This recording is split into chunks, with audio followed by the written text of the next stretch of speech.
আইন ও আদালতের রায়কে বৃদ্ধাঙ্গুলি দেখিয়ে লাকসামের বাতাখালী গ্রামে চলছে এক ভয়াবহ জমি দখলের খেলা। আদালতের সুস্পষ্ট রায়ে জমির মালিকানা নিশ্চিত হওয়ার পরও মোহাম্মদ আলীর ছেলে সুমন এবং তার সহযোগীরা পেশি শক্তির জোরে একের পর এক হামলা চালিয়ে যাচ্ছে। সম্প্রতি দিবালোকে বসতবাড়ির প্রধান ফটকের তালা কেটে জোরপূর্বক প্রবেশ করেছে এই দখলদার চক্র। এমনকি বাধা দিতে গেলে পরিবারের সদস্যদের প্রাণনাশের হুমকি দেওয়া হচ্ছে। আইনকে তোয়াক্কা না করে সুমনের এমন অরাজকতা ও দখলবাজি সাধারণ মানুষের জীবনের নিরাপত্তাকে চরম ঝুঁকির মুখে ফেলেছে। নিজের ভিটেমাটিতে আজ এই পরিবারটি পরবাসীর মতো দিন কাটাচ্ছে। আমরা কি এই অন্যায়ের কাছে হার মেনে নেব? প্রশাসনের কাছে জোরালো দাবি, অবিলম্বে সুমন সহ এই ভূমিদস্যু চক্রটিকে আইনের আওতায় আনুন।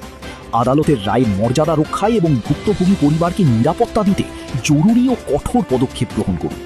লাকসামের সাধারণ মানুষ এখন আপনাদের দ্রুত বিচারিক হস্তক্ষেপের অপেক্ষায়।